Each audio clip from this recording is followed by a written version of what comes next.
This video we're going to go through lesson 1 in unit 2, which is to do with radicals and surds. So we're going to look at the very first lesson worksheet, which I'm going to hand out today. I want to go through it, and there's some practice problems listed from the textbook that you should do as well, okay, because practice is going to be very important for us. So let me just read what we have here at the start. In this chapter we consider radicals, which are numbers that are written using a radical sign, which you see. Radicals are often referred to as surds, though it is not strictly correct because a surd is actually a radical that is irrational. So I'll show you what I mean by that. It says it down here below.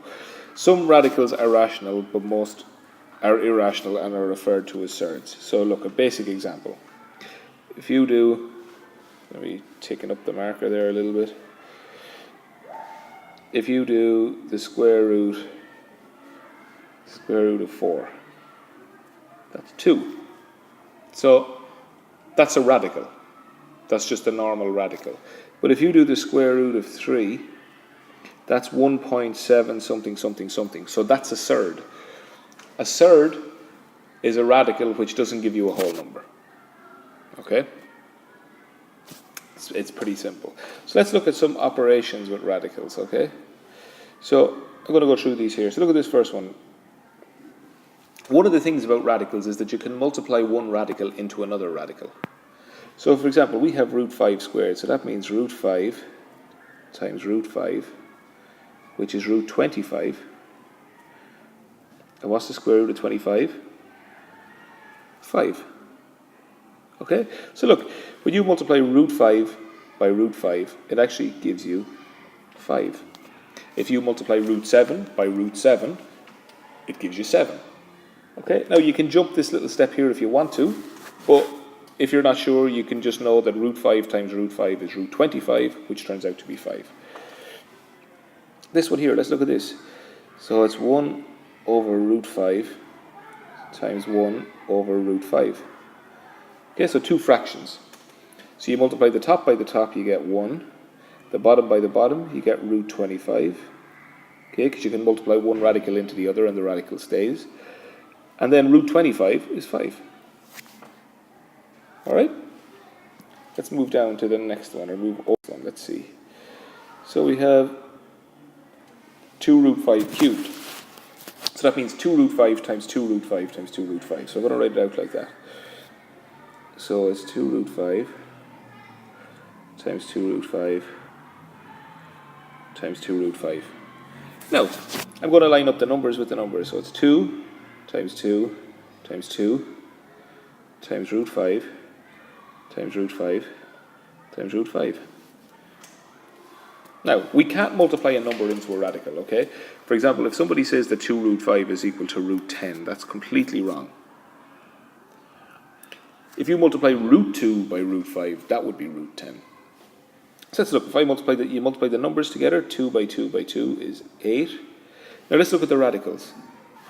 If I multiply root 5 by root 5, it gives me 5. And then I have a root 5 left over. Okay?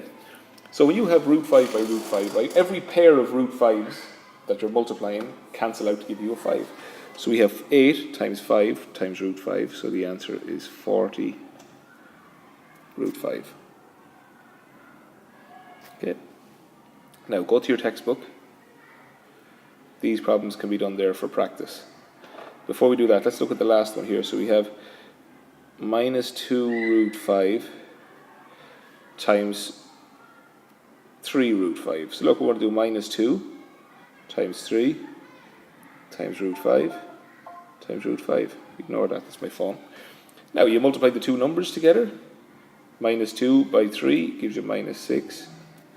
And root 5 by root 5 gives you root 25, which is 5. So the answer is negative 30. Okay? So look, you're going to go to your textbook.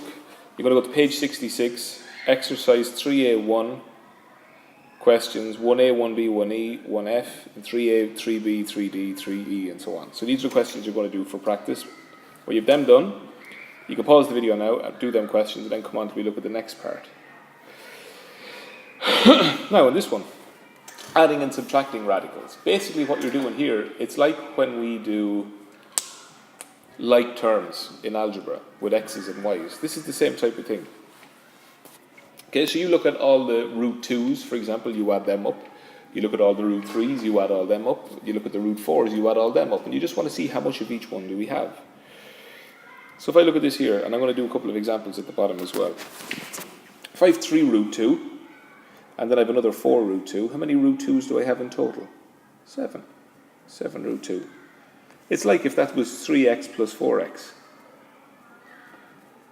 It would be 7x, right? Well, instead of 3x plus 4x, it's 3 root 2 plus 4 root 2. Now look at this here. Root 3's. You have 5 root 3's, and then you have minus 6 root 3's. So that leaves you with a net of minus 1 root 3, or you can just write minus root 3. Okay? Now let's have a look at something similar. What about if I was to give you an example like this? If I was to say 2 root 5 minus 4 root 3 plus 4 root 5 minus 2 plus 6 root 3. Now if I was to give you that, and I was asking you to simplify that, well, what you do is, you look for the same radicals and you add them up. So we've 2 root 5 here, and we've plus 4 root 5 here. So how many root 5's is that in total? 6. Okay? Now the next one we look at is root 3's. We've minus 4 root 3's here. We've plus 6 root 3's here. So that's plus 2 root 3.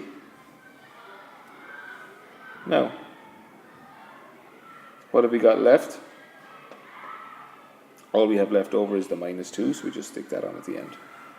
Okay, so look, they can only be combined if the radical part is the same. And when you've that done, here's the problem set for you to look at with that, right? Practice these problems, and you're done with this first lesson. Now, it's important that we practice these. People think that these are easy, and they don't do the practice problems because they think they're easy. But then when it comes later on that I show you how to multiply, people forget and mix them up. So it's important that you're practicing.